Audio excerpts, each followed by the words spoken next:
அவைக்கான அமர்ந்திருக்கும் பெரியவர்களுக்கும் அதற்கிணையாக அமர்ந்திருக்கும் பாரதி கண்ட புதுமை பெண்களுக்கும் அதற்கு காரணமாக இருந்த பெரியாருக்கும் என் முதற்கண் வணக்கத்தை தெரிவித்துக் கொண்டு என் உரையை தொடங்க விரும்புகின்றேன். என் பெயர் சுகா பிரபாகரன். நான் 3ஆம் வகுப்பு பிரிவில் படிக்கின்றேன். என் பள்ளியின் பெயராவடி மாநகராட்சி தொடக்கப்பள்ளி கோவில்பதாவை.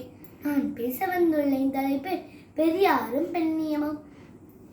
தலைப்பிற்குள் போக செல்வதற்கு முன் ஏன் அவரை பற்றி பேச வேண்டும் என்ற காரணத்தை சொல்லிவிட்டு என் தலைப்பிற்குள் செல்லலாம் என்று நினைக்கின்றேன். இந்த சமூகமே மூல நம்பிக்கையாலும் மத நம்பிக்கை முடங்கி கிடந்த போல் அவர்களை எல்லாம் கண்டு விழுந்த பெரியார் எல்லாவற்றையும் பகுத்தறிவு கண் கொண்டு பாருங்கள், அதுவே மனத்தை மேம்படுத்தும் வழி என்று சொன்னார் பெரியார். பெண் விடுதலை பற்றி பேசும்போது பெரியாரை தவிர்த்து விட்டு பேசுவது கடினம்.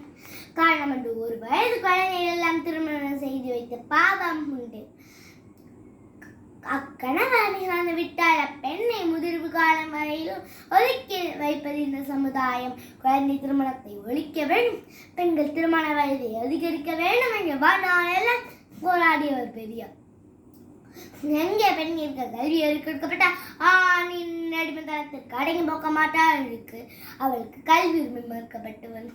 ஆனால் பெரியார் சொன்னார், பெண்களிடம் கரண்டியை பிடுங்கி விட்டு புத்தகம் கொடுத்தால் போதும், அவள் தானாக தன் உரிமையை பெற போராடுவார் என்றார். இந்த சமுதாயம் அவரை பற்றி கேள்வி கேட்டது.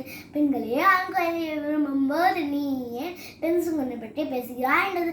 அதற்கு பெரியார் சொன்னால் ஆண் குழந்தை வேண்டும் என்று காரணம் அவன் பணம் சம்பாதிக்கும் காரணியாக இருப்பதால் மட்டுமே. எனவே பெண்களுக்கு இடஒதுக்கீடு வேலை வாய்ப்பு கொடுத்து பாருங்கள், பிறகு பணத்திற்கான காரணியாக பெண் உருவாவார்.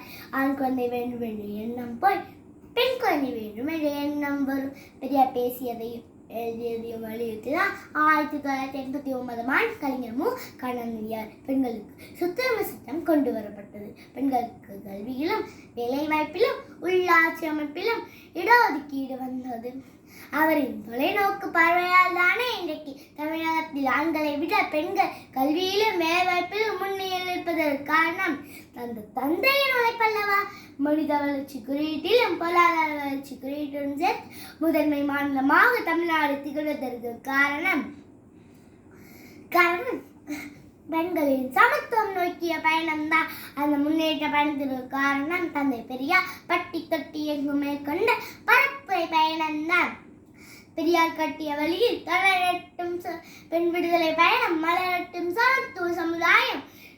பெரியார் இன்னும் தேவையாக இருக்கிறார். முச்சாங்கம் வளர்த்த மொழி, உயிருடன் கண்ட மொழி, கேள்வியிடம் இனிய மொழி, தாய்மொழியான சந்தமிழின் செய்கிறேன். நன்றி, வணக்கம். தமிழ் வாழ்க, தமிழ் தாய் வாழ்க, பெரியார் வாழ்க, பெண்ணியம் வாழ்க.